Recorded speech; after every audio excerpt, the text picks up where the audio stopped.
அல்லேலூயா. பாருங்க, இது இந்த போன வாரமே இந்த செய்தி எடுத்துருக்க வேண்டியதுங்க. லேடிஸ் சம்மந்தப்பட்ட ஒரு செய்தி தான் அது.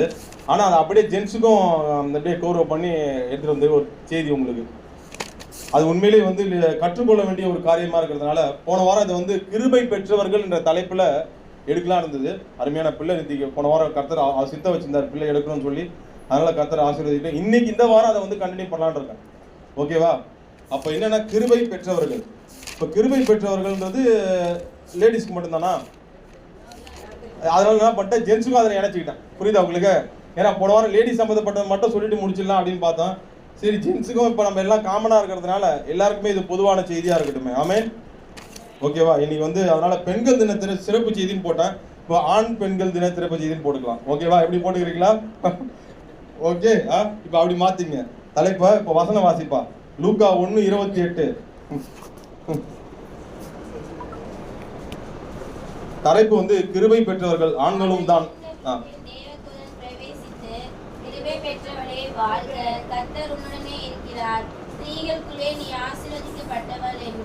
அப்பா, 2 விதமான வாழ்த்து, பெரிய வாழ்த்தா கடவுள் தேவதூதன் மூலமா கொடுக்குறாரு. கிருபை பெற்றவளே நீ, ரெண்டாவது பெரிய வாழ்த்து, இன்னொரு வாழ்த்து, கர்த்தர் உன்னுடனே. இதை விட ஒரு பெரிய விஷயம் இருக்கு. இதை பார்த்து ஒரு ஆண் பொறாமப்படாம இருக்க முடியுமா? பொறாமப்படாம இருக்க முடியுமா? ஏங்க, கர்த்தர் கூட இருக்கிறாரு, கிருபை இருக்கு. இதை விட வேற உலகத்துல வேற என்ன இருக்கு? கரெக்டா இல்லையா?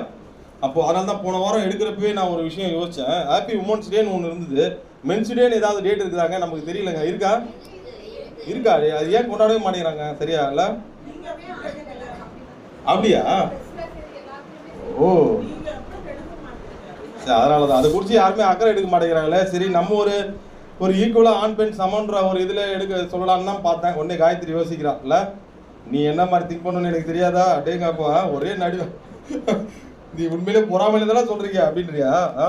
ஆமாம்மா, ரைட்டாக பொறாமை இருக்குதான் செய்யுது. ஏன்னா வந்து கிருபை பெற்றவர்கள்னு அவங்கள குறித்து வேதம் தெளிவாக நேரடியாக சொல்லிடுது. கரெக்டா இல்லையா? ஆண்களை குறித்து எங்கேயாவது கிருபை பெற்றவர்கள் டைரெக்டாக வருதா? எங்கேயுமே இருக்கா? ஆனால் ஒரு ஆணை பார்த்து கிருபை பெற்றவனே அப்படின்னு எங்கே வருதா? கிருபை இருக்கு அவங்களுக்கு. ஆனால் அதை ஸ்பெசிஃபிக்காக எடுத்து காட்டுறது யாரு? ஒரு தகப்பனுக்கு 2 பிள்ளைங்க, ஆணு 1 பொண்ணு இருக்கு. அதுக்காக அது பிள்ளை எல்லாம் நாயிட போறது இல்லை. ஆனால் அது அப்பா வந்து இன்னொருத்தவங்கிட்ட அறிமுகப்படுத்துறப்போ ஒரு ஸ்பெஷலாக பொண்ணை மட்டும் ஸ்பெஷலாக எப்படி அறிமுகப்படுத்தினா எப்படி இருக்கும்? இப்போ என் பொண்ணு, என் செல்ல பொண்ணு அப்படின்ற மாதிரி ஒரு பெண்களுக்கு கடவுள் ஒரு முக்கியத்துவப்படுத்துறதுனால அந்த இடத்துல என்ன பண்றாரு? கிருபை பெற்றவளேன்னு சொல்லும் பொழுது அது வந்து உண்மையிலேயே ஒரு தாத்தா செல்ல பொண்ணு அந்த மாதிரி ஒரு சொல்லும் பொழுது ஒரு அன்பு வந்து பெண்கள் மீது அதிகமாக இருக்கிறபடினா அந்த அன்பு ஆண்களுக்கும் தேவை. இன்னைக்கு அதுதான் ஒரு முக்கியமான ஒரு விஷயம். கிருபை பெற்றவர்களா ஆண்கள் எப்படி ஆகுறாங்க, ஏற்கனவே கிருபை பெற்றவர்களா பெண்கள் இருக்கிறதுனுடைய முக்கியத்துவம் எப்படி, அதான் நீ பார்க்க போறோம். இது வந்து கிருபை பெற்றவர்கள் ஆண்களும் கூட அப்படின்றதான் தலைப்பு. ஆனால் இதில் நீ முக்கியமாக கவனிக்கணும், கிருபை பெற்றவர்கள் இந்த தலைப்பை செய்தி எடுக்கிறது வந்து ஆண் பெண்ணை மையப்படுத்தி தான் எடுக்க போகிறது. வேற எதுவும் பொதுவான கிருபையை பற்றி அதை பற்றி நான் உள்ள போல, ஆண் பெண் அதை மையப்படுத்தி தான் எடுக்க போகிறது. எப்படி இந்த கிருபைகளை காத்துக்கொள்ள வேண்டும், எப்படி இதை வந்து பெருக செய்யணும், அதுதான். ஓகேவா? அதை நீங்கள் இந்த கான்செப்டை புரிஞ்சுங்க.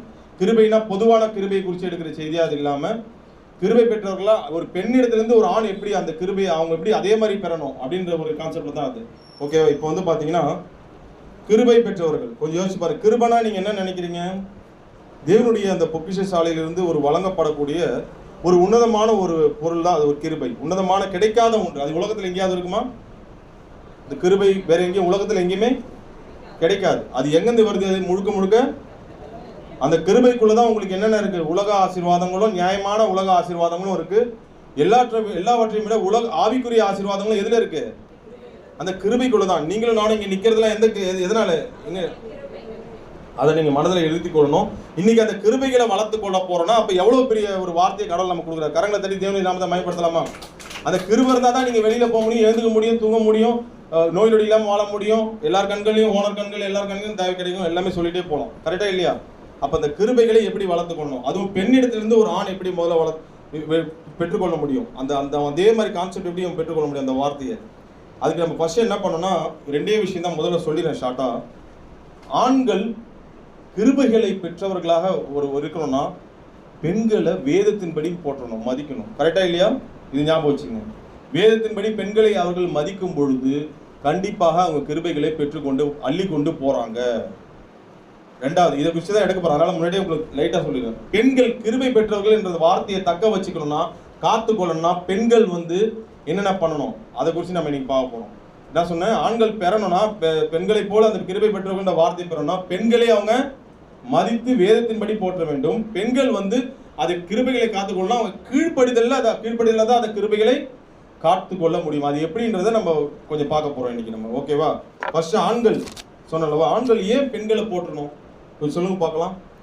வேதத்தின்படி ஏன் பெண்களை போற்றும் பொழுது அவங்க வந்து கிருபைகளை அள்ளிக்கிட்டு போறாங்க, எப்படி சொல்லுங்க பார்க்கலாம். ஏன் சொல்லுங்க பார்க்கலாம். நான் ஏன் அதை சொல்றேன்னா, ஒரு பெண்மையை ஏன் ஆண் போற்ற வேண்டும் வேதத்தின்படி, அதுக்கு ஒரே ஒரு ரீசன், சரியான ரீசன் சொல்லுங்க பார்க்கலாம். அந்த காலத்துல இருந்து இன்னைய ஒரு பெண்ணடிமைத்தனம் இருக்கா இல்லையா? இன்னைக்கு குறைஞ்சிருக்குதா? வேற வகையில் அந்த பெண்ணடிமைத்தனம் வெளிப்படுது, கரெக்டா இல்லையா? அப்ப அந்த பெண்களை ஏன் ஆண்கள் போற்ற வேண்டும்? பெண்மை ஏன் உயர்ந்ததாக கருதப்படுகிறது, இதுக்கு முதல்ல தெரிஞ்சாதான் அவங்க போற்ற முடியும். எதுக்கு? கிறிஸ்து அங்க பிறந்திருக்கிறார். கரங்க தடி நான் பயன்படுத்த அலையிலையா? எந்த ஒரு பெண்ணின் வயிற்றுல தான் கிறிஸ்து, ஆணின் வயிற்றில் இல்ல, பெண்ணின் வயிற்றில கிறிஸ்து பிறந்ததுனால பெண்மை போற்றப்படுகிறது. இதை முதல்ல நம்புறீங்களா? அதை நினைத்து ஒவ்வொரு ஆணும் பெண்மையை போற்ற வேண்டும். பெண்மையை போற்ற வேண்டும். ஹாப்பி மன்ஸ் டே, பூக்கள்லாம் கொடுக்கறது, அதை வச்சு அதுல வந்து ஒரு பெண்கள் வந்து மகிழ்ச்சி அடைகிறத விட பெண்மையை நம்ம எப்படி வேதத்தின்படி மதிக்கணும்ன்றத முதல்ல தெரிஞ்சுக்கணும். அப்பதான் அவங்க கிருபை பெற்றவர்கள்ன்ற வார்த்தையை ஆணும் பெற்றுக்கொள்ள முடியும். இல்லைன்னா அவங்க வந்து கிருபைகளை இழக்கதான் முடியும். புரியுதா? பெண்களை அவதூறாக, அடிமைகளாக, ஒரு போக பொருட்களாக நினைக்கும் பொழுது கண்டிப்பாக கிருபையை ஆண்கள் இழந்து விடுவார்கள். எத்தனை பேர் நம்புறீங்க? எப்பேற்பட்ட எதுவாக இருந்தாலும் கிருபையை ஆண்கள் இழந்து விடுவார்கள். எப்பேற்பட்ட பரிசுத்தமான நிலைக்கெல்லாம் போகவே முடியாது. ஃபர்ஸ்ட் பெண்களை அவங்களுக்கு வேதத்தின்படி போற்றும் பொழுதுதான் அவர்கள் மாற முடியும். நல்லா கவனிங்க. இதுவே ஒரு ஆண்கள் ஏதாவது ஒரு சாதனை பண்ணியிருந்தா அந்த சாதனையில ஆண்களை வந்து பங்கெடுக்க முடியாது, கரெக்டா இல்லையா? ஆனா பெண்களுக்கு மட்டும் ஏன் எல்லா பெண்களும் அந்த ஒரு பெரிய ஒரு மதிப்புக்குரியதா மாறுதுன்னா, அங்க நான் முன்னாடியே சொன்னா யார் அங்க பிறந்திருக்கா? அதுவே ஆண்கள் எவ்வளவு சாதனைலாம் புரிஞ்சிருக்காங்க. நெப்போலியன் எவ்வளவு சாதனை புரிஞ்சிருக்காருப்பா. நெப்போலியன் எவ்வளவு வெற்றிகள்லாம் பெற்றிருக்காரு. அலெக்சாண்டர் எவ்வளவு வெற்றிகள் பெற்றிருக்காரு. இப்ப நடுவில் இந்த செஸ் எல்லாம் யாரோ ஜெயிச்சாங்க, அந்த தம்பி பேர் என்னப்பா? வெங்கடேஷா? முகேஷ் இங்கே பாருங்க. அந்த முகேஷ் கிட்ட போயிட்டு, தம்பி நீ ஆணு நானும் ஆணு, உன்னுடைய வெற்றியில எனக்கும் பங்கு இருக்கு அப்படின்னு சொன்னா, என்னுடைய ஆண்மையே இதனால ரொம்ப சிறக்குதுப்பா அப்படின்னு யாராவது சொல்ல முடியுமா? ஏன் சொல்ல முடியாது? ஏன் நான் ஜெயிச்சேன், என்னுடைய வெற்றி நான் ஜெயிச்சேன், உனக்கு ஏன் கொடுக்கணும்? ஒரு ஆண் ஜெயிக்கிறதுனால ஒரு ஆண்மை இதுவாகுதா? அவ்வளவு வெற்றி மாவீரம் பெற்ற ஆண்மை வந்து புகழப்படுதா? கவர்மெண்ட் புகழ்றாங்களாங்க ஆண்மையை? புகழ்றா இல்ல. ஆனா பெண்மையை ஏன் போடுறாங்க? அங்க கிறிஸ்து பிறந்திருக்கிறார். ஹல்லேலூயா. அதனால அதை எண்ணி நம்ம வந்து கிறிஸ்து அந்த பெண்மையில பிறந்ததுனால நம்ம அதை எண்ணி நம்ம ஒவ்வொரு ஆணும் போற்ற வேண்டும். அப்படி போற்றும் பொழுது நாமும் கிருபை பெற்றவர்களாக மாற முடியும். எத்தனை பேர் விசுவாசிக்கிறீங்க? அதை எப்படி பார்க்கணும்? வேதத்துல நான் ஒரு சில உதாரணங்களா சொல்ல போறேன். எல்லாமே நான் சொல்ல போறதில்ல. ஃபர்ஸ்ட் ஆண்கள் வந்து பெண்களை போற்றணும்னா ஒரு 2 காரியங்களால பெண்கள் அவமதிக்கப்படுறாங்க. நேரடியாகவே தெளிவாகவே இந்த காலகட்டத்திலேயே அது நடந்துட்டு தான் இருக்கு. அந்த 2 காரியத்தை தான் நான் எடுத்திருக்கேன். ஃபர்ஸ்ட் வந்து ஒரு பெண்களை வந்து சந்தேகப்படுகிற உணர்வு. ஒரு கணவன் என்கிற ஒரு ஆண் வந்து ஒரு பெண்ணை சந்தேகப்படும் பொழுது அந்த சந்தேகத்தினால பெண்களுக்கு அவமதிப்பு ஏற்படுதா இல்லையா? இன்னைக்கே தொடர்தா இல்லையா? ரெண்டாவது, இச்சையின் அடிப்படையில் அவங்க பாதிக்கப்படுறாங்க. இந்த 2 காரியத்தை குறித்து தான் வேதத்துல இருந்து 2 எக்ஸாம்பிள் காட்டுறேன். இந்த 2 காரியங்கள ஒரு ஆண் வந்து தங்களை திருத்தி கொண்டானா கண்டிப்பாக அவன் கிருபை பெற்றவனா போயிட்டே இருப்பான். ஹல்லேலூயா. ஃபர்ஸ்ட் ஆண்களை குறித்து பார்க்கலாம், அப்புறமா பெண்களை குறித்து பார்க்கலாம். ஃபர்ஸ்ட் எக்ஸாம்பிள் யோசேப்பு என்கிற நீதிமான். எடுங்க பார்க்கலாம். அந்த வசனத்தை வாசிங்க. மத்தேயு 1ஆம் அதிகாரம் 19 எடுத்து வாசிங்க. பெண்ணை அவர் எந்த அளவுக்கு ரெஸ்பெக்ட் பண்ணி நேசிக்கிறார் தன்னுடைய மனைவியை பாருங்க.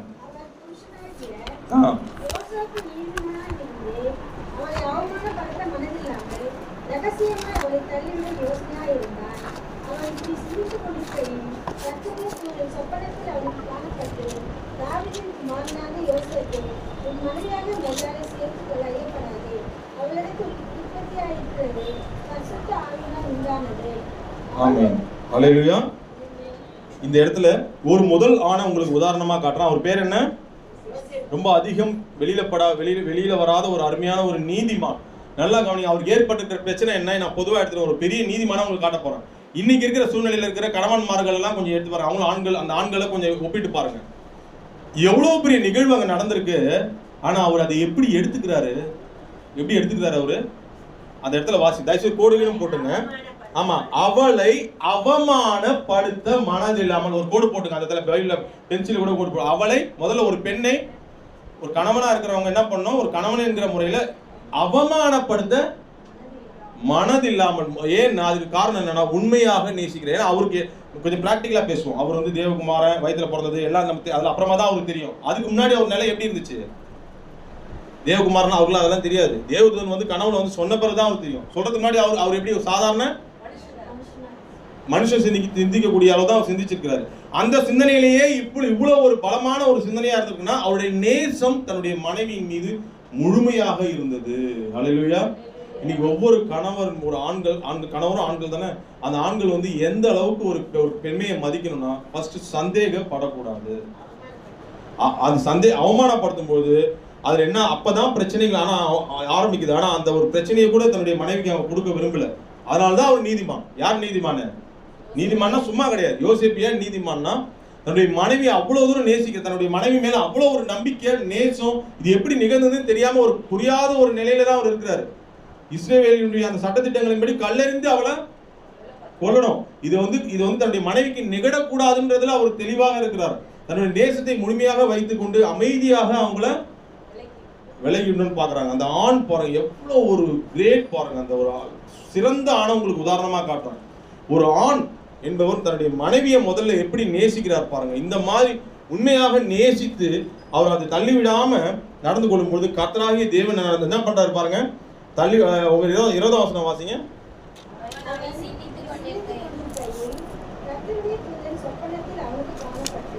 ஆமா,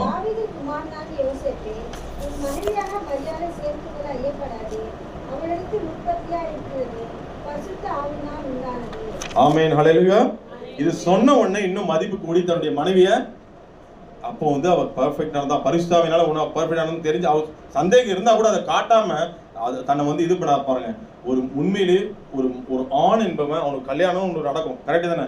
அந்த பெண்மையை எப்படி போட்டணும்னா முதல்ல ஒரு பெண்மையை சந்தேகப்படாம பார்க்கணும், முழுமையா நேசிக்கணும். ஹல்லேலூயா. உண்மையா நேசிக்கணும். கர்த்தருக்குள்ள இருக்கும்பொழுது கண்டிப்பாக அவங்க தப்பான ஒரு வழியில போவதற்கு வாய்ப்பே கிடையாது. முழுமையாக அவர்களை நம்ப வேண்டும். நம்பும் பொழுது அந்த பெண்மை மதிக்கப்படுகிறது ஒரு ஆணால். ஹல்லேலூயா. இது கண்டிப்பாக இது வந்து ஒவ்வொரு ஆணும் தெரிந்து கொள்ள வேண்டிய ஒரு பகுதி. ஒரு ஆண் வந்து திருமணம் என்கிற ஒரு கண்டிப்பாக அந்த எல்லையை தொட்டுதான் ஆகணும் வாழ்க்கையில. அது முன்னாடியே வந்து அதெல்லாம் தெரிஞ்சுக்கிட்டு இந்த மாதிரி கல்யாணம் பண்ணும் போது உண்மையான நேசத்தை தன்னுடைய மனைவி மீது அவன் செலுத்த ஆரம்பிக்கிறான். இந்த யோசேப்பினிடத்திலிருந்து நம்ம கற்றுக்கொள்ளலாம். ஒரு சிறந்த ஆணாக இவர் மதிக்கப்படுகிறார் பாருங்க. அதனாலதான் பாருங்க இவர் எப்படி கிருபையை வாங்கிக்கிறார் பாருங்க. இவர் எப்படி கிருபையை வாங்கிக்கிறார் சொல்லுங்க பார்க்கலாம்.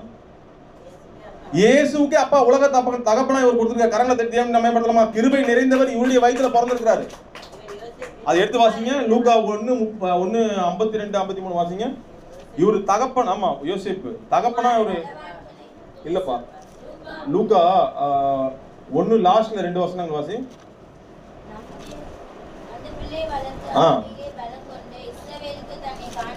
இல்லப்பா ஒரே நிமிஷம். லூக்கா 1ஆம் அதிகாரம் 2ஆம் அதிகாரம் 51-52.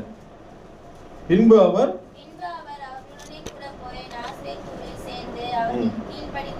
யாருக்கு இந்த இடத்துல வெறும் தாயை மட்டும் ஆக்சுவலா என்ன தாயை தானே அங்க போடணும். பரிசுத்தாவினால உண்டான ஒரு விதி தெரிஞ்ச உடனே இவர் தேவனுக்கு பிறந்த பிள்ளை, ஆனா தாய் தானே இங்க போடணும். கிருபை யாருக்கு கிடைச்சது? அப்ப பெற்றோருக்குன்றப்ப அந்த அப்பாவா யார் வந்து அங்க நிக்கிறா? அந்த கிருபை எங்க கிடைச்சது? கர்த்தர் கொடுத்த கிருபை. இந்த மாதிரி கீழ்ப்படுத்தி தன்னுடைய மனைவியை உண்மையா அந்த பெண்மையை மதித்து போட்டு இருந்ததுனால அவங்களும் தகப்பன்ற லிஸ்ட்ல உலகத்துல. அதுவும் யாருக்கு? அடுத்த வசனம் வாசிங்க. அவர் எப்பேற்பட்டவர்?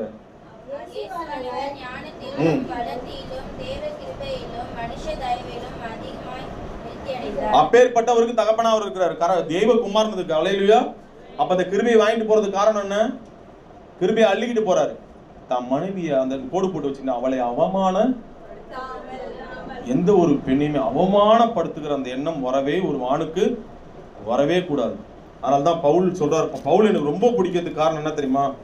அவர் வந்து ஒரு சன்னியாசி மாதிரி. அவர் யாரு? பவுல் வந்து ஒரு சன்னியாசி மாதிரி. எப்படின்னா அவருக்கும் கல்யாணத்துக்கும் சம்பந்தமே. ஆனா அவர் கல்யாணத்தை குறித்து அவர் வந்து நிறைய விஷயங்கள் பேசுறாரு. எப்படிங்க? கல்யாணத்தை குறித்து யார் பேசுறா?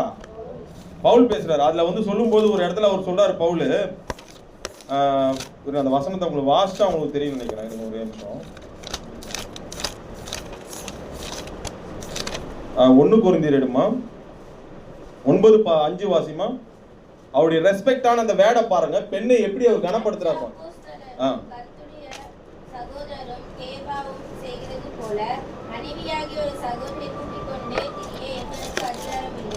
பாத்தீங்களா, ஒரு பரிசுத்தவான்ற ஒரு அடையாளத்தை அவர் எப்படி காட்டுறாரு பாத்தீங்களா. ஒரு பெண்ணை எப்படி அழைக்கிறாருங்க. அப்போ மற்ற அப்போஸ்தலர் அவன மாதிரி ஒரு பொண்ணை கல்யாணம் பண்ணிட்டு போக தெரியாது. ஒரு பெண்ணை கூப்பிடும்போது கூட அந்த வார்த்தையில் இருக்கிற கணத்தை பாத்தீங்களா. அவர் என்ன சொல்றாரு, அவரு மனைவியாகிய சகோதரியை. அதனால தாங்க அவர் பெரிய பரிசுத்தவனா போட்டு போறாரு. அவரு ஆக்சுவலா பேதுரு தானே எழுதணும் கல்யாணத்தை குறிச்சு. ஏன்னா கல்யாணம் பண்ணவர் கேபான்றது பேதுரு. பேதுரு வந்து அவர் தானே கல்யாணத்தை குறிச்சு ஒரு விளக்கமா எழுது. அவர் தான் கல்யாணம் பண்ணிட்டவர்ல. ஆனா அவர் எழுதல. யார் எழுதுனா, நீ வீட்டுல போய் வாசிங்க 1 கொரிந்தியர் 11 கல்யாணத்தை குறித்து ஒரு அபிப்பிராயத்தை தான் அவர் சொல்றாராம். அதுல கூட ஒரு ரெஸ்பெக்ட் எப்படி கொடுக்குறாரு பாருங்க பெண்களுக்கு. அவர் ஒரு வார்த்தை சொல்றாரு 1 கொரிந்தியர் 11 நீங்க வாசிங்கன்னா, கன்னிகைகளை குறித்து எனக்கு எந்த கட்டளையும் கர்த்தரால் இல்ல. கன்னிகைகளை குறித்து பேசுறதுக்கு எனக்கு அவங்க வந்து அவங்களுக்கும் எனக்கும் அவங்க வந்து அவங்க மரியாதையா தன்னை வந்து காத்துக்கொள்கிறார். பெண்களை குறித்து எனக்கு பேசுவதற்கு எந்த கட்டளையும் கர்த்தரிடத்துல. ஏன்னா ஒரு சன்னியாசி போல ஒரு கடவுளுக்காக தெரிந்து கொள்ளப்பட்டவர். ஆனாலும் என்னுடைய அபிப்பிராயத்தை நான் சொல்லுகிறேன்னு சொல்லி அப்படியே கீழே சொல்றாரு. 1 கொரிந்தியர் 11 நீங்க வீட்டுல போய் வாசிங்க. பெண்கள் எப்படி நடந்துக்கணும், கணவன் கிட்ட எப்படி நடந்துக்கணும், இதெல்லாம் யார் சொல்றது, பவுல் சொல்றாரு. ஏன் சொல்லணும், அவரு ரெஸ்பெக்ட். ஹல்லேலூயா. பெண்கள் மீது அவ்வளவு ஒரு தன்னுடைய வார்த்தையை மதிப்பு கொடுத்து அவர் வந்து எப்படி நடக்கணும், இப்படி நடக்கணும், முக்காடிட்டு கொள்ளணும், இதெல்லாம் வந்து எப்படி அவர் சொல்றாரு. சொல்ல வேண்டிய அவசியமே இல்லையே, அந்த ரெஸ்பெக்ட். ஏன்னா அவர் சபையை மையப்படுத்தி பெண்ணோட கூட ஒப்பிட்டு அவர் பேசுறவர். எதுக்கு இதை சொல்லணும், அந்த ஒரு பெண்ணை பேசும்பொழுது கூட ஒரு நாகரிகம், அந்த பேச்சு நாகரிகம் பாருங்க. ஒரு மரியாதை குறைவா பேசுவாங்க ஒரு பெண். நிறைய பேர் அந்த பொண்ணை கல்யாணம் பண்ணிட்டு போய் அவனை இது கல்யாணம் பண்ணா கல்யாணமே பண்ணிக்காதவன், நான் பெரிய பரிசுத்தவன் அப்படிலாம். மனைவியாகி சகோதரியை எவ்வளவு தன்னை பேசுறாரு பாரு. அந்த வார்த்தை அதுல இருந்து ஆரம்பிக்கணும். பேச்சிலிருந்து அந்த மரியாதை துவங்கும் போது அது வளரும். ஹல்லேலூயா. அடுத்து பாருங்க, அடுத்து ஒருத்தரை காட்டுற பாருங்க. நான் ஃபர்ஸ்ட் என்ன சொன்னேன், ஒரு உதாரணம் சொன்னேன். அது எதுக்குன்னா, ஃபர்ஸ்ட் நான் சொன்னேன் சந்தேகம்ன்ற அடிப்படையில் இன்னைக்கும் பிரச்சனைகள் இந்த உலகத்துல நடந்துட்டு இருக்கு. நீங்க பாத்தீங்கன்னா கோர்ட்ல எத்தனை கேஸ் நீங்க வந்து நடந்துருக்குன்னா, டைவர்ஸ் கேஸ் எத்தனை நடந்துட்டு இருக்கு தெரியுமா சந்தேகத்துல. கோர்ட்ல போய் பாருங்க. நாட்டுல எவ்வளவு பிரச்சனை இருக்கு. நீதிமன்றத்துல அது ஏறதுக்கு முன்னாடி வருஷம் கட்டி நிக்கிறது என்னன்னு பாத்தீங்கன்னா இந்த டைவர்ஸ் கேசஸ் தான் நிறைய நிக்குது. அப்போ என்ன, அதுக்கெல்லாம் காரணம் என்ன, மேக்சிமம் சந்தேகம் ஒரு ஆணுக்கு ஒரு பெண்ணின் மீது இருக்கும் பொழுது அந்த பெண்மே அவமதிக்கப்படுகிறது. கண்டிப்பாக அவங்க வந்து கிருபையை, அது நான் முந்தானத்தை கேட்டேன், கிறிஸ்தவ பெண்கள் அவங்களுக்குள்ள ஒரு டைவர்ஸ் ஏதோ ஏற்பட்டிருக்கான். இத்தனையும் அவங்க ரசிக்கப்பட்ட ஆவிக்குரிய ஒரு இதுல இருக்கிற அவங்களுக்குள்ள இந்த ஒரு மிஸ் அண்டர்ஸ்டாண்டிங் ஏற்பட்டிருக்கு. அப்ப என்ன காரணம், அது பெண்மையை ஒண்ணு அவர் மதிக்கணும், இல்ல இவங்க வந்து ஆணுக்கு கீழ்ப்படும். இது ரெண்டுமே இல்லாம போகும்போது என்ன நடக்குதுன்னா, எதை இழக்கிறாங்க சொல்லுங்க பார்க்கலாம், கிருபையை அவங்க மெல்ல மெல்லமா இழக்கிறாங்க. நீ கட்டப்பட்டிருக்கணும்னு பவுல் சொல்றார். 2 பேர் கல்யாணம் ஆச்சுன்னா கட்டப்படுத்தா அந்த அவிழ்க்க வகை தேடாது. அப்படி இருக்கிறப்போ எந்த அளவுக்கு ஒரு பெண்மையை அவங்க போட்டி நடக்கணும், இவங்க வந்து ஆணுக்கு கீழ்ப்படிஞ்சு நடக்கணும். அப்பதான் கிருபைகளை என்ன பண்ண முடியும், 2 பேரும் சமநிலையா பெற்றுக்கிட்டு அதிகப்படுத்திட்டு போக முடியும். ஓகேவா. ஃபர்ஸ்ட் ஒரு உதாரண புருஷனா நான் யாரை காட்டினேன், யோசேப்பை காமிச்சேன். அதே போல அடுத்து பார்க்க போறது யோசேப்பு தானே காமிச்சேன். இப்ப பார்க்க போறது யோசேப்பு தான். அதனால கன்ஃபியூஷன் ஆயிடுச்சு எனக்கு. இந்த யோசேப்பு வந்து இச்சைக்கு, நான் ஃபர்ஸ்ட் சொன்ன சந்தேகத்தை குறித்து ஆண்களை குறித்து சொன்ன, சந்தேகம் ஒரு பெரிய விஷயம், அதுக்கு ஆண்களுக்கு இருக்கவே. ரெண்டாவது இச்சை சம்பந்தமான காரியங்கள், அதுல ஒரு ஆண் எப்படி நடந்துக்கணும்ன்றதுக்கு ஒரு உதாரண புருஷனா யார் இருக்கா, இதே யோசேப்பு. ஆனா பழைய ஏற்பாட்டுல இருக்காரு. ஆதியாகமம் 39:21 வாசிங்க. ஆதியாகமம் 30.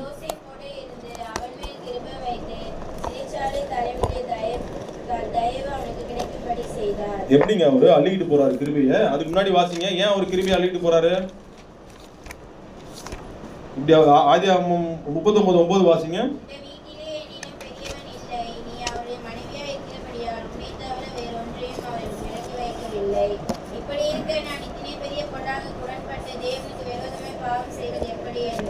ஆமென். அப்பா என்ன ஒரு அழகு பாருங்க. யோசேப்பு எப்படி கிருபை பண்ணிட்டாருப்பா, கிருபை எப்படி வாங்கிட்டு போறாரு அள்ளிக்கிட்டு. கிருபை பெற்றவனா எப்படி மாறாரு, அவர் கிருபை பெற்றவா மாறி பார்வோனுக்கு அடுத்தபடியா உட்கார்ற அளவுக்கு உயர்த்திட்டார் கர்த்தர். ஹல்லேலூயா.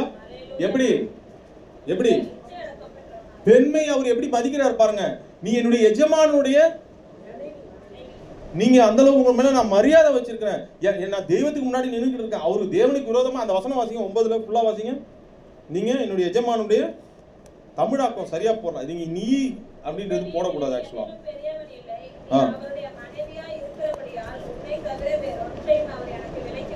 அது மரியாதைக்குரிய வார்த்தை. அது இவங்க தமிழாக்கம் பண்றப்ப நீ அந்த மாதிரி வார்த்தை. ஆக்சுவலா வந்து மரியாதையோட கூட ஒரு இந்த எஜமானுடைய மனைவி கொடுக்குற அந்த மரியாதையை கொடுக்குறாரு. வாசிங்க.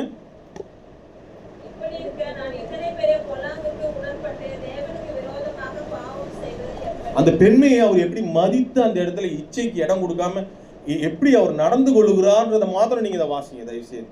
அப்பொழுது அவர் என்ன பண்றது, ஆட்டோமேட்டிக்கா பெண்மையை அவர் மதிக்க மதிக்க மதிக்க அப்பதான் நீங்க வாசிக்கணும். ஆதியாகமம் 39:21 என்ன போட்டிருக்கு? என்ன போட்டிருக்கு? யோசேப்பு இருந்து அவன் மேல் கிருபை வைத்து. அப்ப கிருபை எங்க கிடைக்குது? ஒரு பெண்மையை மதிக்கும் பொழுது, பெண்மைக்கு கொடுக்க வேண்டிய அந்த இச்சையோடு கூட பார்க்காம நடக்கும் பொழுது, கர்த்தர் என்ன பார்க்கிறாருன்னு பயந்து நடக்கும் பொழுது, ஒரு பெண்மையை வந்து ஒரு மனைவியை தவிர மற்றவங்களை தாயாகவும் சகோதரியாகவும் பாட்டியாகவும் மகளாகவும் அக்காவாகவும் இப்படி பார்க்கும் பொழுது கண்டிப்பாக அவன் உயர்த்தப்படுத்த அவனை தடுக்கவே முடியாது. கரங்களை தட்டி தேவனுடைய நாமத்தை மயப்படுத்தலாமா? இதுதான் உண்மை. ஆமென். இப்படி நடந்து கொள்ளும் பொழுது கண்டிப்பாக கர்த்தர் அவனை எப்பேற்பட்ட ஒரு மனிதனையும் தாழ்ந்த நிலையிலிருந்து கர்த்தர் உயர்த்த முடியும். கிருபைக்கு மேல கிருபையை பெற்றுக்கொண்டு அவன் உயர்ந்துகிட்டே போவான். அதனாலதான் யோசேப்பை குறித்து நீங்க வாசிங்க. வேற யாருக்குமே கிடைக்காத ஆசீர்வாத கிருபையை கர்த்தர் யோசேப்பு கொடுத்திருக்காரு. யோசேப்பு ஒரு கனி தரும் செடி. பாருங்க அந்த கிருபை எப்படி வாங்கி போத பாருங்க. அப்பா கிட்ட முதல்ல ஆசீர்வாதத்தை வாங்கினார் அவர் தான். யாக்கோபுல எடுத்து யாக்கோபு கிட்ட ஆதியாகமம் 49 எடுமா.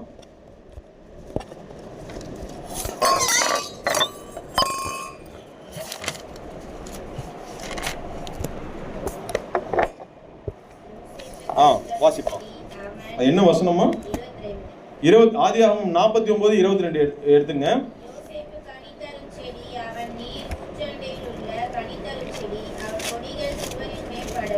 யாருங்க இந்த மாதிரிலாம் ஆசீர்வாதம் எனக்கும் என் குடும்பத்துக்கு வேணும்னு ஆசைப்படுறீங்க? இவர் கொடுத்த ஆசீர்வாதம் எப்படிப்பட்ட ஆசீர்வாதம் தெரியுமா? குடும்பத்துக்கு சந்ததிக்கே சேர்த்து கொடுக்குறாரு. இவன் மட்டும் இல்ல, கனித்தரும் செடியா அந்த செடி எங்க இருக்குதான்? செடி வனாந்திரத்துல இல்ல. அந்த செடி எங்க இருக்கு? அந்த செடி அது வளர்ந்து அது கனி கொடுத்து அது பிள்ளைங்கலாம் கூட எப்படி இருக்கும்? கனி. அது ஒருபோதும் அது வந்து கனி கொடுக்கறது அந்த கிருபை இருந்துகிட்டே இருக்கும். கரங்களை தட்டி தேவனுடைய நாமத்தை மகிமைப்படுத்தலாமா?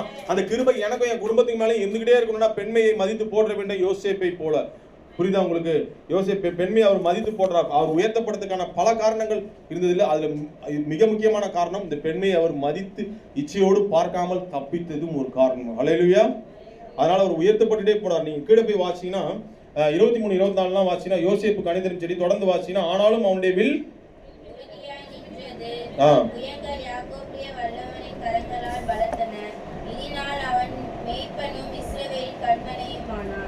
தொடர்ந்து நீங்க வாசினா 25 மட்டும் தயவு செய்து வாசிடுங்க. அது ரொம்ப அருமையான போது.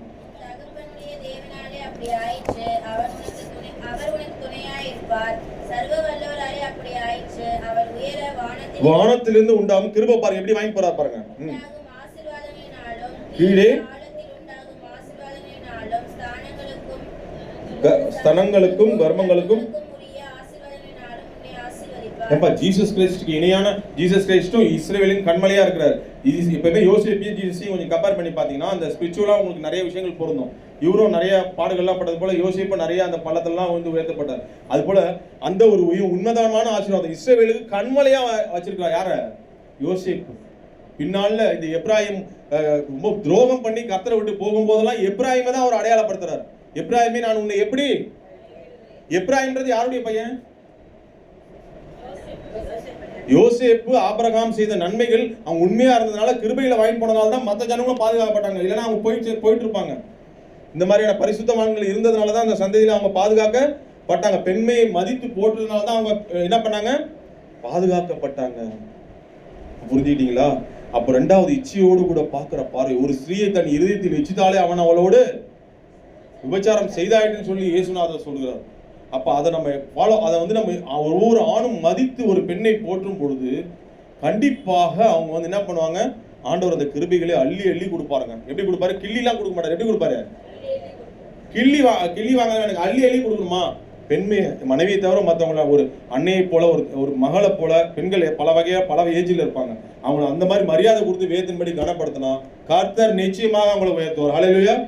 இன்னைக்கு நாட்டில் நடக்கிற குற்றங்கள் பெருகி போறதுக்கான காரணம் பெண்கள் அவமதிக்கப்படுறதுக்கான காரணம் பெண்ணடிமைத்தனம் இன்னைக்கு இல்லாம இருக்கலாம். ஆனா வேறு வகையில பெண்கள் வந்து துன்புறுத்தப்படுறாங்க. சிறு பெண்கள் வந்து எல்லாருமே இந்த செக்ஸ் டார்ச்சர் நிறைய ஏற்படுதா இல்லையா? அதுக்கு காரணம் என்ன? இந்த இச்சை.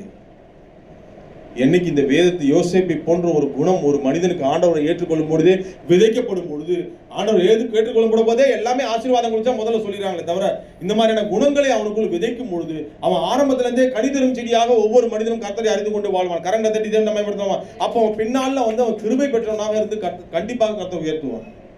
ஸோ எடுத்த உடனே ஒருத்தவங்க வரும்போது அவங்க சத்தியத்தை விதைக்கும் பொழுதே இந்த மாதிரி சொல்லி இந்த மாதிரி சத்தியங்களால் அவனை விதைக்கப்படும் போது அவன் பெண்மையை போற்றும் பொழுது கண்டிப்பாக அந்த சபையே பெரிய லெவலில் கர்த்தர் கொண்டு போறான். ஆமென், ஹல்லேலூயா.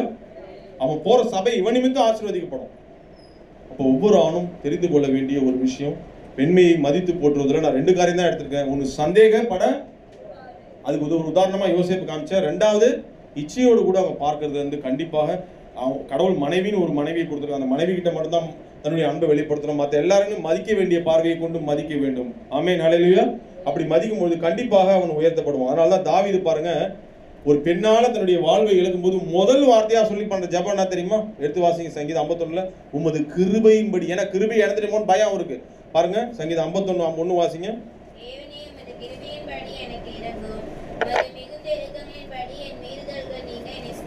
பாத்தீங்களா பாத்தீங்களா?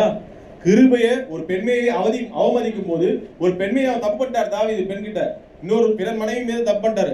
முதல்ல இழந்தது என்னது? அவரு பயம் வந்தது, தேவ கிருபை. அப்ப கிருபையை பெற்றுக்கொண்டு அதை பெருக்கிக்கிட்டு போனோம்னா பெண்மையை மதித்து போட்டுரும். அப்புறம் ஒரு மரியாதை பயந்துட்டார் அவர் தாவீது.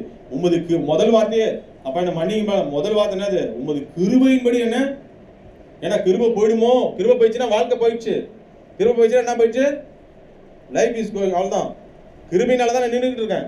வார்த்தைக்கு வார்த்தை நம்ம சொல்றோம், கிருபையினால நின்றுட்டு இருக்கோம். அப்ப இந்த கிருபையை போக்கடிக்கிற காரியங்கள்ல மிக முக்கியமானது இந்த பெண்ணாசை. இதை கண்டிப்பாக இதை விடும் பொழுது கண்டிப்பாக கிருபையை பெருக்கி கொண்டு போகணும். பெண்மையை மதிக்கும் போது கிருபையை நம்ம பெருக்கி கொண்டு மாத்திரம் இல்ல, அள்ளி கொண்டு போகிறோம். ஹல்லேலூயா. இப்ப இதை பார்த்தோமா? இப்ப அடுத்து பார்த்தோம். சரி, இதை ஒரு ஆண் இதை செய்யும் பொழுது கண்டிப்பாக ஒரு ஆண் மதிக்கப்படுகிறான், ஆணும் இந்த வார்த்தையை பெறுகிறான். நான் என்ன தலைப்பு கொடுத்தேன்? பெண் கிருபை பெற்றவர்கள் என்ற தலைப்பு. ஆண்களும் இதை வாங்கிட்டு போவாங்க. ஓகேவா? இப்ப பெண்கள், இப்ப வாசிங்க மறுபடியும் லூக்கா. இப்ப பெண்களுக்கு வர பாருங்க. ஆண்கள் மதித்து போற்றப்படணும்னா இந்த மாதிரியான காரியங்களை செஞ்சா கண்டிப்பா ஆண்கள் மதிக்கப்படுவாங்க. இப்ப பெண்கள் சொல்லியாச்சு, ஆண்டவர் உயர்த்திட்டாரு, ரொம்ப சந்தோஷம் தான். நீ கிருபை பெற்றவளே நீ வாழ்க. மரியாதை குறித்து அருமையான உதாரணத்தை கர்த்தர் கொடுத்திருக்காரு. கிருபை பெற்றவளே நீ வாழ்க, கர்த்தர் உன்னுடனே இருக்கிறார். ஸ்திரீகளுக்குள்ளே 3 விதமான வாழ்த்துக்களை கடவுள் கொடுத்திருக்கிறார். இந்த 3 விதமான வாழ்த்தும் இங்க இருக்கிற பெண்களும் எல்லாருக்கும் வேணும்னு எத்தனை பேர் விருப்பப்படுறீங்க? ஆமென். இந்த 3 விதமான வாழ்த்தும் எனக்கு வேணும் ஆண்டவரே. இது ஒரு ஆணுக்கும் வேணும் தான். அதுக்கு தான் நான் முன்னாடி சொன்ன, ஆண்கள் இருந்தால் அந்த மாதிரி வாங்கிக்கலாம். அப்போ இந்த மாதிரி வார்த்தைகள் வேணும்னா பெண்கள் கிருபையை பெற்றவர்கள் அந்த வார்த்தை இருக்கு, சந்தோஷம் தான். ஆனா அந்த கிருபையை என்ன பண்ணவங்க என்ன பண்ணோம்? காத்து கொள்ளணும். கிருபையை காத்து கொள்ளணும். கிருபையை காத்துக்கொள்ளணும். இந்த மரியாள் கிட்ட இருந்து நம்ம நிறைய விஷயங்களை காத்துக்கலாம். இவங்க ஒரு பெரிய உதாரணம், ஒரு பெண்மணியா இருக்கிறாங்க. இவங்களை போல ஒரு லேடி வேற எங்கேயுமே இல்லவே இல்லை. இந்த மாதிரி ஒரு லேடி கிட்ட இருந்து நம்ம கற்றுக்கொண்டாலே ஒரு ஆணும், ஒவ்வொரு ஆணுமே மெச்சூர்ட் நிலையை அடைய முடியும். அப்ப இந்த லேடி கிட்ட இருந்து நம்ம பரிசுத்தமான இந்த லேடி கிட்ட இருந்து நம்ம என்ன கற்றுக்கொள்கிறோம் பாத்தீங்கன்னா, ஃபர்ஸ்ட் இந்த கிருபையை அவங்க காத்துக்கொள்றாங்க. நீதிமொழிகள் 31:10 இவங்களுக்கு அப்படியே பொருந்தும். குணசாலியான ஸ்திரீனா யாரு? எல்லா குணங்களும் அடங்கிய ஒரு ஸ்திரீனா யாரு? அது இவங்களை நீங்க பார்க்கலாம். நீதிமொழிகள் 31 நீங்க வாசிங்க. இப்ப நான் சொல்ற சப்ஜெக்ட் படி நம்ம கீழ்ப்படிஞ்சு நடந்தாங்கன்னா ஒவ்வொரு பெண்ணும் இப்படி மாற முடியும். நீதிமொழி 31:10 முதல்ல வாசிச்சுருங்க.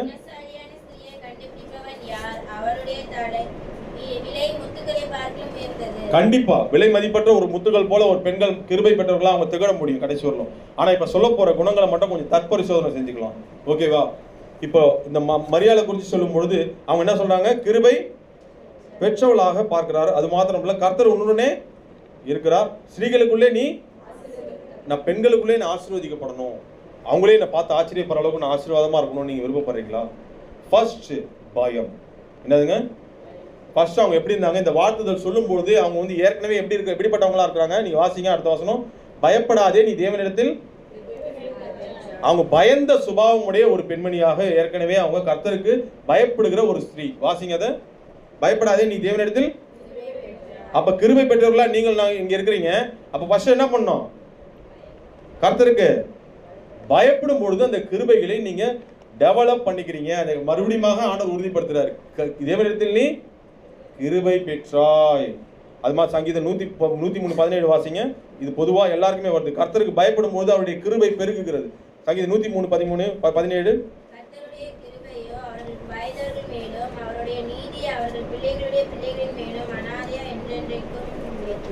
ஆமென், ஹல்லேலூயா.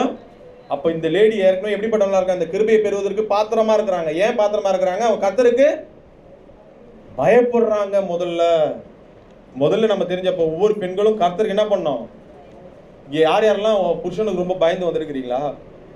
பயந்து ஏதாவது ரொம்ப பயந்து அடிக்கிறாங்க, துன்புறுத்துறாங்கன்னு சொல்லி வந்திருக்கிறீங்களா? தேவன் உங்களோட கூட இடைப்படுறாரு. ஹல்லேலூயா. நான் உங்களை பயப்படாம உங்களை நேசிக்கணுமா? நீங்க முதல்ல யாருக்கு பயப்படணும்? இந்த மாதிரியா அதுதான் சொல்றாரு ஆண்டவர். கிருபை பெற்றவர்கள் கர்த்தருக்கு பயந்தா ஆட்டோமேட்டிக்கா புருஷன் ஆயிடுவாங்க. அன்பே நேசமே, இந்த பழைய கவிதைக்கு போயிடுவாரு. என்ன பாடுறது? அந்த மாதிரிலாம் கவிதை பாட ஆரம்பிச்சிருவாரு. அந்த மாதிரி அவங்கள மாற்ற முடியுமா முடியாதா? என்னப்பா கவிதை? என்ன கவிதை அது? பாரதியார் கவிதை. பாரதியார் கவிதை. இன்னும் அந்த கணவர்கள்லாம் அடிச்சு விடுவாங்க. இன்னும் கவிதை அந்த அளவுக்குலாம் மாறிடுவாங்க. முன்னாடி திட்டின வாய் எப்படி மாறிடுது? அப்ப நீங்க என்ன பண்ண முதல்ல?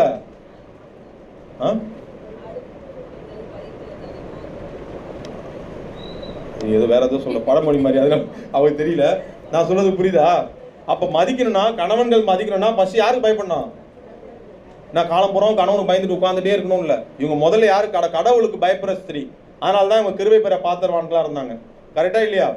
அது போல முதல்ல ஒரு பெண்கள் கடவுள் ஃபர்ஸ்ட் கணவன் மதிக்கணும்னா பயப்படணும்னா, சரி கணவன் நம்மளை மதிக்கணும்னா என்ன பண்ணணும்? யாருக்கு பயப்படணும்? அது ஞாபகம் வச்சுங்களா? ஃபர்ஸ்ட் பெண்கள் கிட்ட இருக்க வேண்டிய முதல் குவாலிட்டி, இந்த கிருபையை காத்துக் கொள்வதற்கு பயம் ரொம்ப ரொம்ப முக்கியம். அடுத்த குவாலிட்டி பாருங்க. யாராவது கணவர்கள் ரொம்ப சிரமப்படுத்துறாங்களா? மாமியாருங்க அடிமைப்படுத்துறாங்களா? மாமியாருங்க நல்லா பேசுற மாதிரி பேசிட்டு அடிமைப்படுத்துற மாதிரி பண்றாங்களா? கவலைப்படாதீங்க. ஒருவேளை இது யூடியூப்ல கேட்க யாருக்கா கூட இருக்கலாம். இங்க இருக்கிறவங்களுக்கு என்னன்னு தெரியாது. மாமியார் கொடுமை, இந்த பெண்கள் பல வகைகளில் சிரமப்படுத்தப்படுறாங்க. இன்னைக்கும் இருக்குதா இல்லையா? அது நடக்காம இருக்கணுமா? உங்களை ஒருவர் சூப்பரா உங்களை பார்க்கணுமா? அப்ப நீங்க யாருக்கு அடிமையா ஒப்பு கொடுக்குறீங்க? உங்களை யாரும் அடிமையா நினைக்க கூடாது. அப்ப நீங்க யாருக்கு அடிமையா ஒப்பு கொடுக்கணும்? அப்படியே நீங்க மாத்தீங்க. என்னை யாரும் அடிமையா பார்க்க கூடாது ஆண்டவரே. அப்படின்னா நான் யாருக்கு அடிமையா இருக்கணும்? பாருங்க, அதுதான் நீங்க பண்ண போறீங்க இன்னைக்கு. பாருங்க அந்த வசனம் வாசிங்க. லூக்கா 1:38 வாசிமாது. ஆமென், ஹல்லேலூயா. நீங்க வாசிமா. அப்ப நீங்க அடிமையாகாம இருக்கணும்னா நாம யாருக்கு அடிமையா இருக்கணும்? அவங்க என்ன சொன்னாங்க? அந்த அம்மா இவ்வளவு பெரிய வாழ்த்துதல் வந்திருக்கு, ஆனா அவங்க பயப்படுறாங்க. முதல்ல இவ்வளவு பெரிய வாழ்த்து வந்தா ஐயோ நான் எவ்வளவு சந்தோஷமா துள்ளி குதிப்பேன், ஜீசஸ் என் வயசுல பிறந்திருக்காரு, அவ்வளவு சந்தோஷமாயிடும். ரொம்ப ஆர்ப்பரிக்கல, ரொம்ப இது இல்லை. அவங்க சொன்ன ஒரு வார்த்தை என்ன? தேவனுக்கு ஒரு பெண்ணுகிட்ட இருந்து கற்றுக்கொள்ள வேண்டிய காரியம் தேவனுக்கு அடிமையாக இருக்கணும். இந்த வாழ்த்துதல்ல ஒரு சின்ன பிசகல் மாற்றம் ஏற்படுச்சுன்னா பெண்கள் அடங்கா பிடாரியா மாறதுக்கு வாய்ப்பு இருக்கு. புரியுதா உங்களுக்கு? இதன்படி நடக்கலன்னா பெண், அதாவது ஒரு ஆணுக்கு அவமானம் கூட கம்மியா தான் வரும். ஒரு பெண் இந்த குணங்களை விட்டு வாழும் பொழுது அவங்க தான் அதிகமா அவமானப்படுவாங்க. எத்தனை பேர் நம்புறீங்க? ஆணை விட பெண்கள் அதிகமா போற்றப்படுறது ஒரு பக்கம் இருந்தாலும் இந்த குணங்கள்லாம் இல்லாம போகும்போது பயம், கீழ்ப்படிதல், இந்த மாதிரியான காரியங்கள்லாம் இல்லாம போனா என்ன ஆகும்? அவங்க அதிகமாக அவமானப்பட போறது யாரு? அப்ப எவ்வளவு ஜாக்கிரதையா பெண்கள் இருக்கணும். கிருபையை காத்துக்கொள்ளணும். பாருங்க, கிருபையை காத்துக்கொள்ளணும்னா ரெண்டாவது என்ன தேவை? தேவனுக்கு அடிமைகளாக தன்னை விட்டு கொடுக்க. உங்களை யாரும் சிரமப்படுத்த மாட்டாங்க. மாமியார் வந்தாலும் சரி, யார் வந்தாலும் சரி, புருஷன் வந்தாலும் சரி, உங்களை யாருமே உங்களை சிரமப்படுத்த மாட்டாங்க. அப்படி சிரமப்படுத்தாம இருக்கணும்னா யாருக்கு நம்ம அடிமைகளா ஒப்பு கொடுக்கணும்? இந்த அம்மா யாருக்கு அடிமைகளா ஒப்பு கொடுத்தாங்க? என்ன வாசிங்க இந்த வசனத்துல? உடனே அந்த அம்மா சொல்றாங்க பாரு, தேவனுக்கு வார்த்தைக்கு கீழ்ப்படிஞ்சு. அதான் அந்த கீழ்ப்படிதலோட கூட அந்த அடிமைத்தனத்துல என்ன இருக்கு? அப்பா நீங்க சொன்ன அது என்ன சொல்றா பாருங்க, தேவனுக்கு நான் அடிமை, உம்முடைய வார்த்தையின்படி எனக்கு. அந்த கீழ்ப்படிதல் உள்ள இருதயத்தோடு அடிமைகளாக கர்த்தருக்கு நீங்க உங்களுக்கு ஒப்பு கொடுத்தீங்கன்னா நீங்க டாப் லெவலுங்க. ஹல்லேலூயா. டாப் லெவலில் உங்களை கிருபை பெற்றவர்களாக காத்துக்கொள்ள முடியும் கடைசி வரணும். அப்போ பெண்கள் கிருபை பெற்றவர்களாக காத்துக்கொள்றதுக்கு இது முக்கியமான ஒரு பகுதி. நான் என்ன சொன்னேன்? அந்த ரெண்டாவது தகுதி என்னது? அடிமைகளாக யாருக்கு ஒப்பு கொடுக்கணும்? ஏன்னா ஆணை ஆண் அடிமைத்தனம் கிடையாது. இன்னைக்கும் பெண் அடிமைத்தனம் இருக்கு. அந்த பெண் அடிமைத்தனம் போகணும்னா தேவனுக்கு தன்னை அடிமையாக ஒப்பு கொடுக்கணும். இந்த அம்மா கிட்ட இருந்து நம்ம கத்துக்கிட்டோம். அதை மாதிரி நம்ம பண்ணும்பொழுது கண்டிப்பாக உங்களை யாருமே அடிமையாக மாற்ற மாட்டாங்க. நாளைக்கு இந்த அம்மா பேசுறது சொல்லிதான் கேட்கறாங்க. திராட்சை ரசம் யார் சொல்லி கேட்கறாங்கப்பா? இவங்க சொல்றதுதான் கேட்கறாங்க. ஏசு சொல்றாரு, நீ சொல்லுறபடி. ஏசுதான் சொல்றாரு. என்ன சொல்றாரு ஏசு? என் ஸ்ரீயே என் வேலை இன்னும். அப்ப அந்த அம்மா என்ன சொல்றாங்க இருக்கிறவங்க எல்லாம்? அவர் சொல்லுகிறபடி, அவங்க சொல்றபடி யார் செஞ்சாங்க?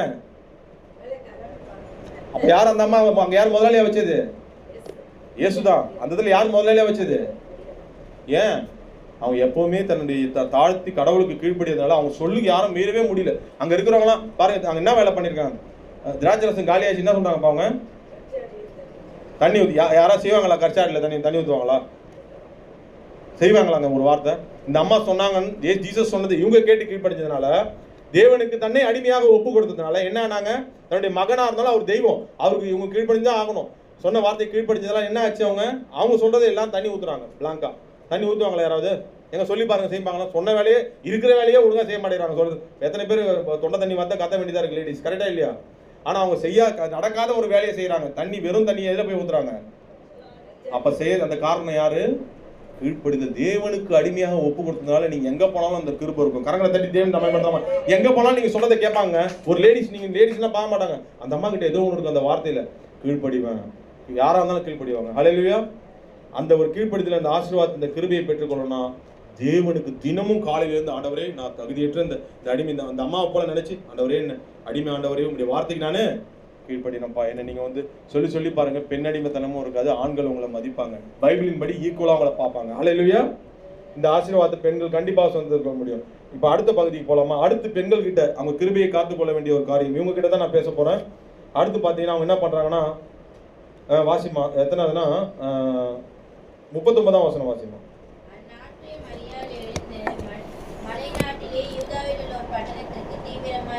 என்னம்மா போட்டிருக்கு? அது போட்டுங்க. என்ன போட்டிருக்கு? தீவிரமாய்.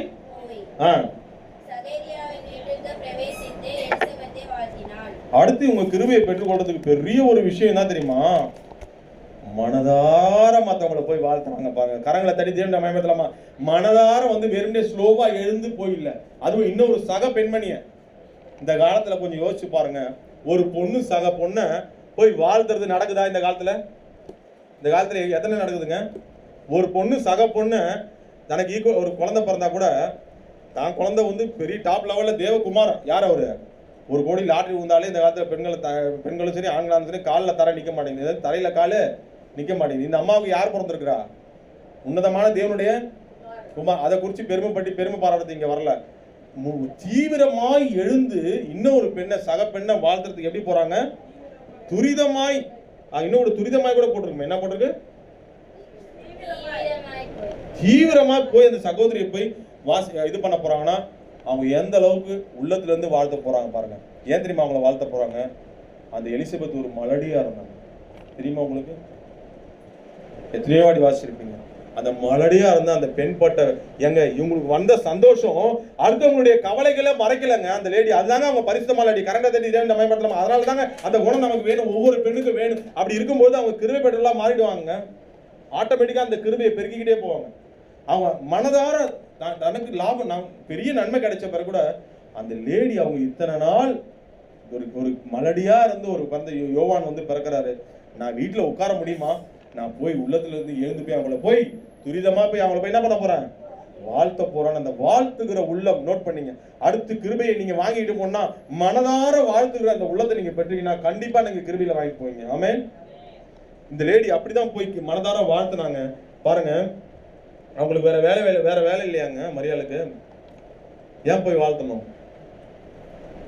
அதுதாங்க அந்த அன்பு, அந்த நேச்சர், அந்த பெண்களுக்கு இருக்கிற நேச்சர் பாருங்க. நீங்க பெண்களுக்கு பொதுவா ஒரு சக பெண்ணை வாழ்த்தணும். உங்ககிட்டயே நான் கேட்கறேன், எனக்கு தெரியாது. ஒரு ட்ரெஸ் போடுறதுல இருந்து அவங்க வாழ்த்துவாங்களா? உள்ளத்துல வாழ்த்து சொல்லுங்க பார்க்கலாம். இல்ல வாழ்த்து இங்க ஓகே. பொதுவா உலகத்துல நடக்கிற காரியங்களை கொஞ்சம் யோசிச்சு பாருங்க. பெண்கள் எப்படி வாழ்த்துவாங்க தெரியுமா?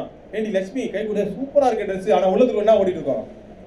உள்ளதுக்கு ஆமா எனக்கும் இருக்கான் பாரு, ஒருத்தன் வாங்கி கொடுக்குறான் பாரு ட்ரெஸ். என்னது உள்ளத்துல கூட ஓடாதா? நகை தங்கம் கிடப்போம், நகை சூப்பரா இருக்குடி அப்படின்னு சொல்லி வாயில வார்த்தை வரும். உள்ளுக்குள்ள என்ன ஓடும்? எனக்கும் இருக்கிறானே அட கல்யாணி கவர்ல போய் வாங்கி கொடுத்துருவோம். அவர் இதை போய் அது கவரிங்கன்னு போட்டு நகை தங்க நகைன்னு ஏமாத்த வேண்டியதா இருக்கு. ஒவ்வொன்றுலயும் ஒரு பொறாம இருக்குமா இல்லையா? பொறாம இருக்குமா இல்லையா? வாழ்த்தோம். ஆனா எப்படி வாழ்த்தோம்? கையே உள்ள கைதான் வாழ்த்தோம். உள்ளுக்குள்ள அடி பாவி முன்னாடி இவளுக்கு முன்னாடி சாதிக்கிறதுக்காக என் கணவனை நான் உழுக்குன்னு உழுக்கியாவது எப்படியாவது தகவல் நாங்கள் வாங்கிடுவான்னு அப்படி வாங்குவாங்க. யோசிக்க மாட்டாளா? அப்போ அந்த மாதிரிலாம் பெண்கள் உலகத்துல போட்டி மனப்பான்மையோடு இருக்கும் பொழுது இந்த அம்மா அதுல இருந்து எப்படி வேறுபட்டிருக்காங்க பாருங்க. இது எதுக்கு நான் இந்த நேரத்துல காட்டுறேன்னா, நம்ம ஆண்டவருடைய பிள்ளைங்க இப்படி இருக்க கூடாது. இப்படி இருக்கணும்னு காட்டுறான். அப்பதான் கிருபைகளை பெருகி கொண்டு போக முடியும். அல்லேலூயா. அதனாலதான் இவங்க கிருபை பெற்றவர்கள். சும்மா கிருபை பெற்றவர்கள் இல்ல. இவங்க எதனால கிருபை பெற்றவர்களா இருக்கிறாங்க? ஏற்கனவே இயேசு கிறிஸ்து இவங்க வயிற்றுல பிறக்க போறாரு, அது ஒரு பெரிய ரீசன். ரெண்டாவது, இவங்க வந்து இத்தனை குணங்களையும் உள்ளுக்குள்ள வச்சிருக்காங்க. அவங்க வந்து ஏற்கனவே அவங்க வந்து ஒரு பரிசுத்தமானவங்க. தன்னை வந்து யாரையும் வந்து மனதை புண்படுத்தாத ஒரு அருமையான ஒரு லேடி, மனதார வாழ்த்துறவங்க. போய் எப்படி வாழ்த்துறாங்க பாருங்க. இவங்க தான் வாழ்த்துறதுக்கு போறாங்க, அங்க நடக்கிறதே வேற. இப்ப அடுத்த காரியம் பார்த்து நான் முடிக்க போறேன். அடுத்த குணம் போய் என்ன எப்படி வாழ்த்துறாங்க? வாழ்த்தினால். 40ஆம் வசனம் வாசிங்க.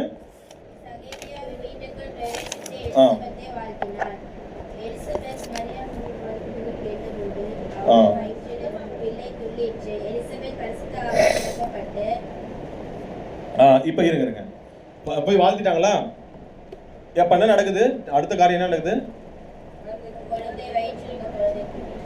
சொல்லிட்டு ஓகே. அடுத்து அங்க என்ன நடக்குது? 42ஆம் வசனம். உன் கர்ப்பத்தின் கனியும். இது அப்படியே நான் ஸ்பிரிச்சுவலா கொண்டு வர போறேன். அதுக்கு முன்னாடி இந்த லேடியை பத்தி நான் சொல்லிடுறேன். இந்த பரிசுத்தமான இந்த லேடி அவங்க என்ன பண்றாங்க? இப்ப என்ன பண்றாங்க? மனதார வாழ்த்தும் போது பரிசுத்த ஆவியானவர் அங்க இறங்குறார். நீங்க மனதார வாழ்த்தும் போது யாரெல்லாம் பரிசுத்தாவின் அபிஷேகத்தை பெறாம கூட நீங்க வந்து ஒருவேளை இருக்கலாம். இங்க நம்ம நிறைய பேர் பெறாம கூட, இன்னும் முழுமையா பெறாம கூட இருக்கலாம். மனசுல எந்த இதுவும் வச்சுக்காதீங்க. சந்தோஷமா போய் ஒருத்தங்க வாழ்த்திடுவாங்க. எத்தனை பேர் வாழ்த்து ரெடியா இருக்கிறீங்க? ஏன் உள்ளது பரவாயில்ல, எண்ணத்துக்கு எடுத்துட்டு வந்து எண்ணத்துக்கு எடுத்துட்டு போக போறோம். மனதார இயேசு நாமத்தில் நான் ஒருத்தவங்க போய் வாழ்த்துவன். நீங்க காலையில இருந்து ஒருத்தவங்க மற்றவங்களை வாழ்த்தி ஜெபம் பண்ணி பாருங்களேன். இந்த லேடி பண்ணாங்க, நேரடியா போய் வாழ்த்துனாங்க. நம்ம வீட்டுல இருந்து கூட ஜெபிக்க முடியாது. மற்றவங்கள ஆண்டவரே பக்கத்துல இருக்கணும், நல்லா இருக்கணும்ப்பா, அந்த லேடி நல்லா இருக்கணும்ப்பா, அவங்க நல்லா இருக்கணும்ப்பா, எல்லாரும் நல்லா இருக்கணுமா சொல்லி மனதார வாழ்த்து பாருங்க. பரிசுத்த ஆவியானவர் இறங்குவார். கரங்களை தெரிஞ்சு நம்ம ஏற்படுத்தலாமா? நீங்க என்னைக்கு நீங்க மற்றவங்களை பத்தி நீங்க நினைச்சு நீங்க அவங்களை வாழ்த்துறீங்களோ மனதார, அதுக்கு பிறருக்காக வாழும்போது கர்த்தர் அங்க கண்டிப்பா தெய்வம் இறங்குவார்னு நீங்க எத்தனை பேர் விசுவாசிக்கிறீங்க? தெய்வம் இறங்குவாருங்க. இதே ஆகார் பாருங்க, இந்த லேடிக்கு முற்றிலும் ஆப்போசிட்டா இருந்தாங்க. யாரு? ஒரு சக லேடி. அவங்க எப்படி பார்த்தாங்க? தனக்கு குழந்தை வந்த உடனே ஒரு சக லேடி எப்படி பார்த்தாங்க? அவங்க சாராளை எப்படி பார்த்தாங்க? ஒரு பெண் வந்து மாறிட்டாங்கன்னா அப்படி போயிடுவாங்க. தண்ணி கூட இல்லாம அவசரப்பட்டாங்க. எங்க போனாங்க அவங்க? கிருபை எப்படி இருந்தாங்க அவங்க? கர்த்தரை வந்து ஆபிரகாம் நிமித்தமா அவங்க இது பண்ணாங்க. தண்ணி கூட குடிக்கிறதுக்கு தண்ணி இல்ல. என்னது? பிள்ளைக்கு கூட தண்ணி இல்லாம அவசரப்பட்டாங்க. யாரும் அவசரப்பட்டா? காரணம் என்ன? அந்த கிருபை எப்படி அவங்களுக்கு இல்லாம போச்சு? ஆபிரகாம் நிமித்தம் தான் அந்த கிருபை அவங்களுக்கு இருந்துச்சு. அப்புறம் நோக்கி பார்த்தாங்க, அழுது கதர்னவன தான் அந்த கிருபைய. ஏன்? யார் அற்பமா என்னாங்க? ஒரு சக பெண்மணியை நேசிச்சு வாழ்த்த வேண்டியது அவங்க.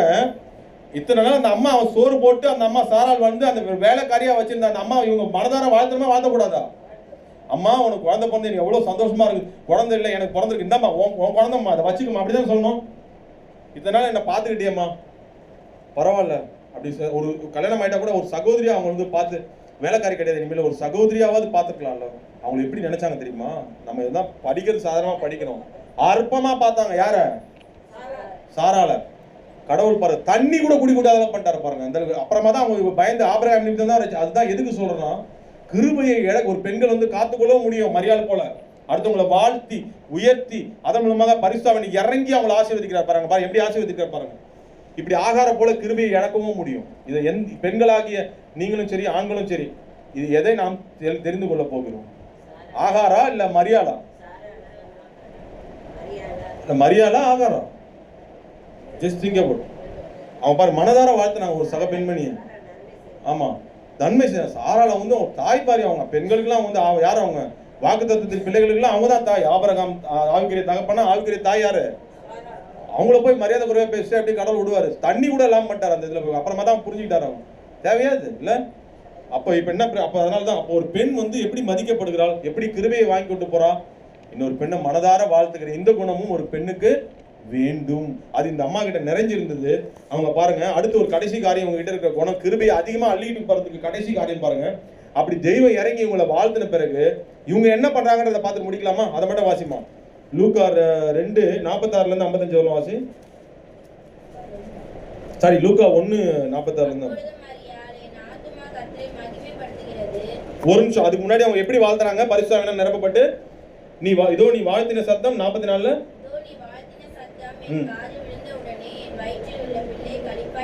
உங்களையும் நாளைக்கு இந்த மாதிரி பார்த்து கர்த்தர் வாழ்த்துருமா? கர்த்தருடைய ஆவியானவர். அடுத்த வசனம் வாசிமா. என்ன வாழ்த்து பாருது? விசுவாசித்தவளே,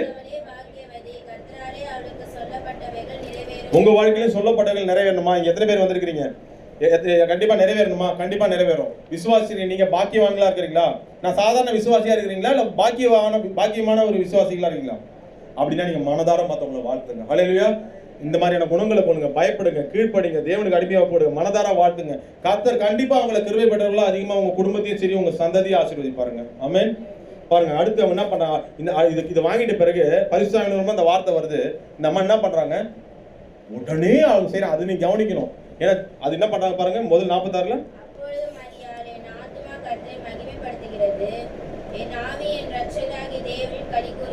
ஒரு நிமிஷம்.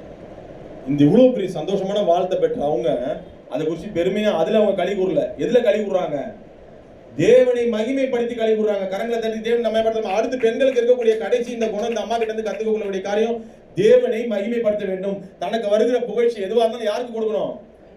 தேவனுக்கு கொடுத்துக்கிட்டே இருந்தாங்கன்னா கண்டிப்பாக அவங்க உயர்த்தப்பட்டுக்கிட்டே இருப்பாங்க, கிருபைகளை வாங்கி கொண்டே போவாங்க. ஏன்னா தேவன் வந்து தாழ்மை உள்ளவர்களுக்கோ பெருமை உள்ளவர்களுக்கு அவர். அப்ப அந்த கிருபைகளை வாங்கிட்டு போறதுல இந்த அம்மா தெரிஞ்சிருக்கிறாங்க. இந்த வசனத்தை பொழுது தன்னை இருதயத்தை என்ன பண்றாங்க, உடனடியாக தன் வாயில கிடையாதுங்க, தன் சரீரத்துல கிடையாது, தன் ஆத்துமா கர்த்தரை.